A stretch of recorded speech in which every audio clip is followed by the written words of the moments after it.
de justice. Mais la Haute Cour de justice existe déjà depuis l'indépendance.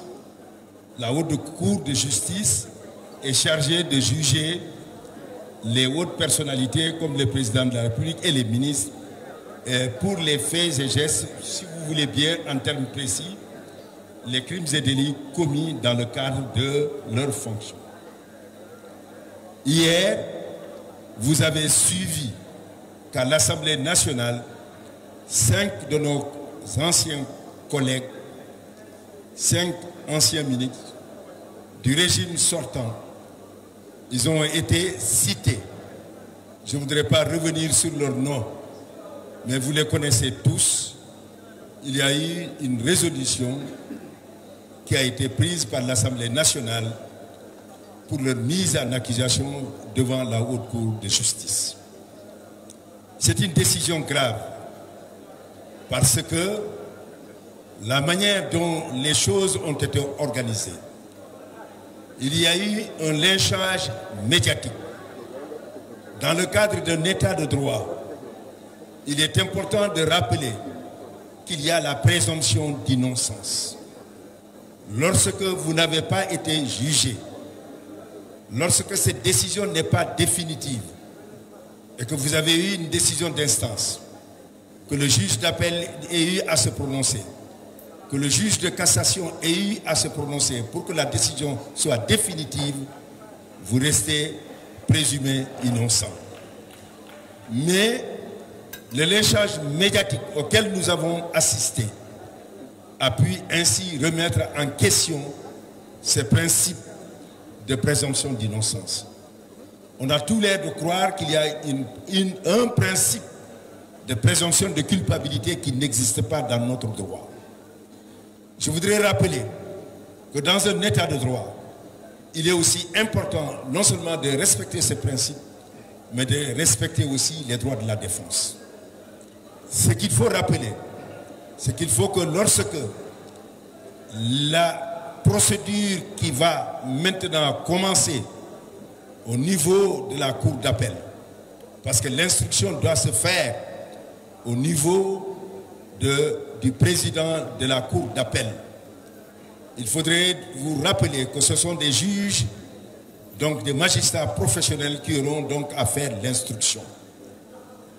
Nous demandons d'une façon claire et nette que cette instruction se fasse dans les règles de l'art, qu'il puisse être entendu selon les principes de la présomption d'innocence, mais également qu'il soit entendu de façon impartiale, de façon indépendante et de façon objective pour que les faits qui leur sont reprochés soient établis ou non établis si les charges ne sont pas là et qu'ils puissent ainsi recouvrer définitivement leur liberté.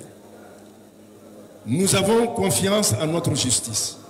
Nous avons eu à rappeler 2 succès majeurs qui ont pu montrer que nos juges ont la capacité, la compétence de rendre des décisions en ne se fondant que sur la loi.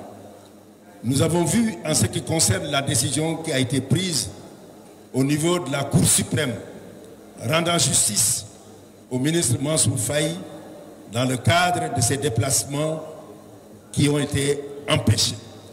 Nous avons vu aussi la décision du Conseil constitutionnel qui marque ici le triomphe de la justice. Si tel n'était pas le cas, cette loi interprétative, si elle devait prospérer, c'eût été une défaite du droit. Donc, nous souhaitons qu'à toutes les étapes, que la justice puisse, de façon indépendante, impartiale, être exercée.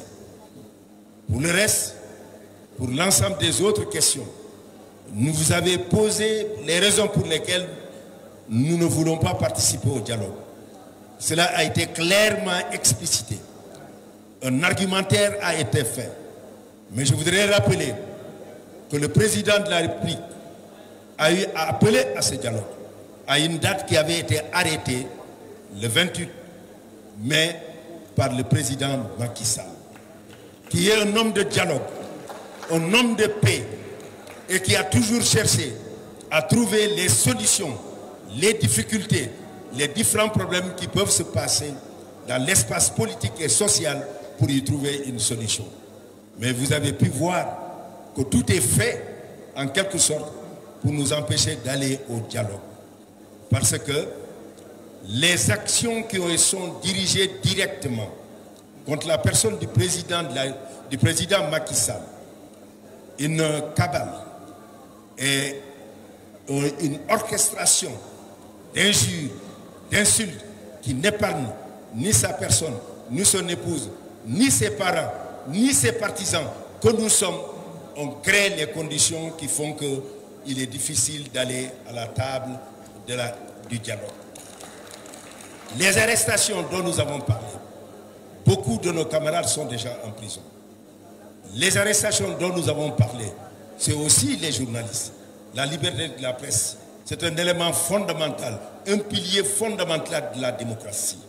Mais nous avons également dit que l'ensemble de ces actes, de ces agressions qui sont directement dirigées contre notre parti, cela nous a amené à réfléchir si effectivement il est possible d'aller à un dialogue avec un pistolet sur la tempe.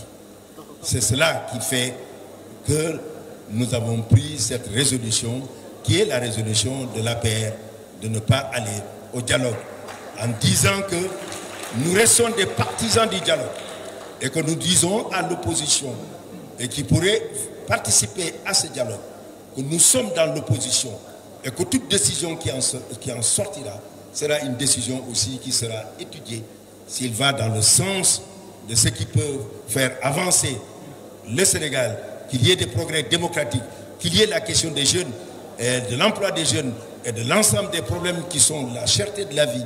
Si l'ensemble de ces questions sont prises en compte, nous donnerons toujours notre position pour qu'il y ait une pacification de la vie politique sénégalaise, avec toujours deux armes que nous utiliserons, le droit et la politique.